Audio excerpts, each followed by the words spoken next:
Hey, I'm Alex from Marc's Ability. In this video, we're going to go over a Permobil M3. This is a 2025 model. This does have 49 miles of total drive distance on the unit. This does have about a 330-pound weight capacity. Reason why I want to mention the miles early on too is most individuals are going to drive this a mile or two a day. So 48 miles is actually not very much usage for a chair like this. Now this particular chair is going to have a 12-inch seat lift, electric tilt, electric recline, electric legs, and a very nice light kit. This is a nice yellow color on the unit as well. And an M3 is a mid-wheel drive, which means your 14-inch solid drive wheel is going to be in the middle, and then you're going to have 7-inch solid caster wheels in the front and the back. You are going to have amazing suspension on the Permobils as well. And you're also going to have 4 tie-down points. You're going to have 2 in the front and 2 in the back. Obviously, they're on each side. And you're also going to be compatible with an easy lock or a Q lock. So no matter how you're trying to use this unit, you are able to tie it down multiple different ways. A mid-wheel drive chair is going to have the smallest turning radius on the market for the different drive configurations. So somebody that wants to be inside in smaller spaces, still go outside, but as long as it's compact ground. Or if you're trying to then go into a mobility van and you need to turn to make a sharp turn, mid-wheel drive is the way to go.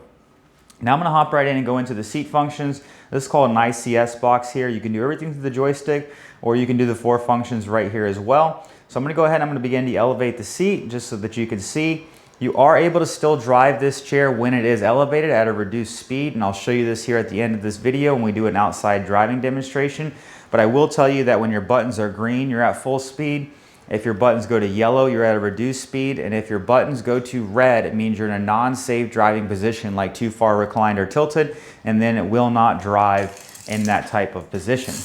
So where you're at when the seat is elevated, you're at about just under, I'll just say 30, but it might be 29 3/4. We'll say 30 inches top of the seat to the ground, or top of the pan to the ground. And the top of your cushion is closer to 34 inches, because this is a thicker 4-inch cushion. But once again, about 30 inches to the pan, so depending on what the height of the cushion you put on there would adjust your overall seat to ground height when you are elevated. Now I'll go ahead and I'll bring this back down. This has a type of swing away joystick on there that just swings out directly to the right. What that's useful for is if you want to pull up closer to a table and swing your joystick out of the way, you're able to do that. Or if you get out of the chair and you push off the end of your armrests, your joystick's no longer in your way, and so you don't have to worry about messing up any in the electronics. But this joystick can go on the left-hand side, but for this video demonstration, it is set up on the right-hand side. Next thing I'm going to show you is going to be the electric tilt. That's when you're in a seated position, but you begin to tilt backwards. It's taking the pressure off the lower half of your body, and it's applying that to your back. That's going to help with the type of pressure source throughout the lower half that individuals might get from sitting stationary for a longer period of time. But in this type of position, it's taking that pressure off and it's applying it to your back. Now while you're here as well, you are able to elevate your legs. Now your legs stay out with tension, so you will see when they go up here, they're going to slide in. But just know if somebody was in this chair, your legs are not going to slide in on you. That's just because there's no weight there holding the legs out. But this is kind of what it would look like if you were in that full tilted position and then your legs were extended. It would look more like this when a user is sitting in the chair. Now I'm going to go ahead and I'm going to bring the tilt back down. And then I'm just going to activate the recline at the same time for video purposes. You can do all of these individually, or some of them you can do at the same time through the switch box here behind the joystick. So the back's actually reclining back while the tilt is going back down, just to kind of show you. So my tilt's down and now my back is still going back. So you can see kind of what a lay flat position would look like on the chair. So this is the lay flat position if you wanted to be, sleeping in the chair. This is the kind of position that you would be able to get into. Now I'm going to bring the recline back up. So right now the button is red because you are too far reclined. Now it's back to yellow so you can drive it. And I'm going to bring the legs back into just for video time purposes.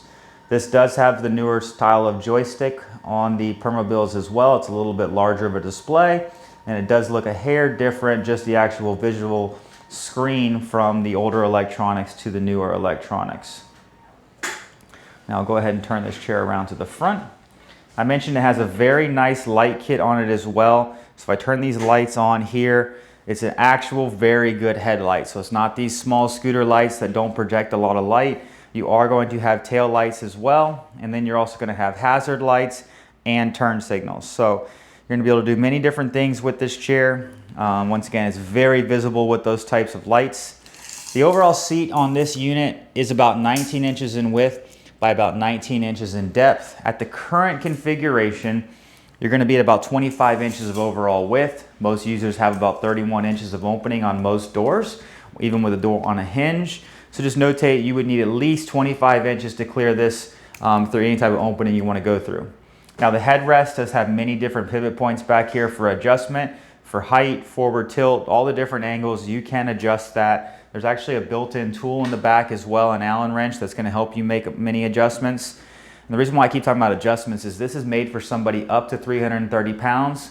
But we can also fit this for somebody down that's 5 feet, 100 pounds. So we're gonna send you out a measuring chart, find out if you're right or left-handed. We're gonna change the width of the seat, the depth of the seat, the backrest, the leg height, many different things. So when it arrives to you fully assembled on a pallet, it's gonna be set up to your desired specs so that it is gonna be ready to drive. Foot plates do flip up on both sides for easier access. And once again, these foot plates can actually even tuck in a little bit farther. So it does help you if you wanted to still be able to stand, pivot, and get out of the chair. You are able to do so with your legs tucked in a little bit more. So now I'm gonna go ahead and I'm gonna take this chair outside and do a little driving demonstration. So go ahead and follow me out there.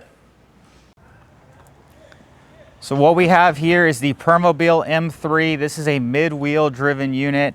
This particular unit, mid-wheel drive, is going to be some of your smaller turning radius. I can tell you Permobil is one of the smoothest driving chairs they make on the market. I believe it's going to go somewhere around 6 miles an hour, but let me get a full start over here and kind of give you that reference. So when you are fully engaged on the joystick at the top profile, yeah, you're about 6 miles an hour overall top end speed. Now this unit is going to have that 12-inch seat lift, electric tilt, electric recline, electric legs. The seat lift is going to be a great function to have to be eye level with somebody, help you be able to look down in your pots and pans while you're cooking, do dishes, access upper cabinets. It's great for crosswalks, be more visible. So many different reasons you could use the seat lift, but you are able to still drive it at a reduced speed. It is very stable. I mean, I'm 6 foot tall, 210 pounds. This chair's still gonna operate at about 3.1 miles an hour while the seat is elevated. So now this unit does have about 49 miles of total drive distance on that, but it's not really used very much at all. It is gonna have the nice light kit. So if you're looking for a very dependable, very smooth driving chair that has all these functions, go ahead and take a look at this Permobil M3. Hi, I'm Mark. And my name is Alex. We're co-owners of Marc's Mobility. I started this company in 1995. We sell many products, not just what you see in this video. If you have any questions or concerns, please call us at the number below at 800-677-6293. Thank you, and have a wonderful day.